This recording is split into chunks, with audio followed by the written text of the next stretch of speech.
नाज़रीन, सकरन में सिंधी इसराइकी ज़बान जे सिरमौर शाइर सूफ़ी हमल फ़कीर लघारी जो 151 उर्स शरीफ़ दरगाह हमल फ़कीर ते सकाफ़त खाते सिंध पारां मल्हायो वियो। उन हवाले सां ॾिसूं था मेहरान टीवी जे रिपोर्टर रज़ा मोहम्मद सियाल जी हीअ रिपोर्ट। मां हमल फ़कीर ते मौजूद आहियां, जिते अॼु सूफ़ी शाइर हमल फ़कीर जो 151 उर्स शरीफ़ आहे। हिन उर्स शरीफ़ जो इफ़्तिताह MP गुलाम कादिर चांडियो, शमीर खान भुट्टो, कमिश्नर नवाब शाह ऐं ॾाढो गुलाम शाह लिगारी करे रहिया आहिनि। अचो त हिननि खां पुछूं त वधीक ही हिन मेले जे बारे में छा था ॿुधाइनि। अज़ीम शख़्सियत, अज़ीम शाइर, अज़ीम इंसान जे 151 सालगिरह जे मौक़े ते सारो इंतज़ाम कयो अथनि।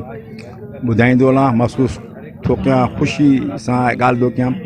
हिन खां अॻु शायदि हिकु ॾींहुं प्रोग्राम थींदो, पर हाणे असां उहो 2 ॾींहंनि ते प्रोग्राम खणी आया आहियूं ऐं इंशाअल्लाह ताला फ्यूचर में असीं उनखे 3 ॾींहंनि ताईं जीअं ॿियनि प्रोग्राम मिलंदा थियनि था उन खणी ईंदासीं।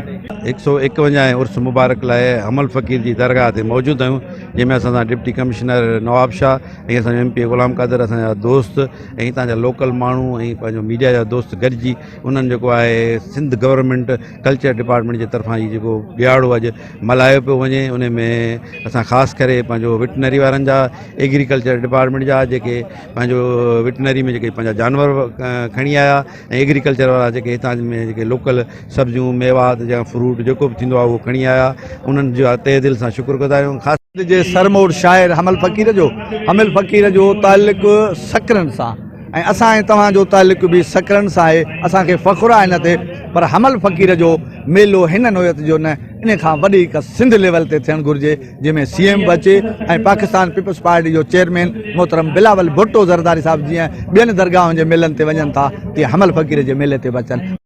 अॼु साईं 151 उर्स शरीफ़ आहे साईं हमल फ़कीर जो, जेको सिंध जो सूफ़ी शाइर हुयो। हुन पंहिंजे पैगाम में प्यार, मोहब्बत, अमन, अमान ऐं भाईचारे जो पैगाम ॾिनो। हुन जी ज़िंदगी सचाई, सादगी ऐं आजिज़ी सां गुज़री। उहो हिकिड़ो अनमोल असांजे लाइ तोहफ़ो आहे सिंधी सकाफ़त जो।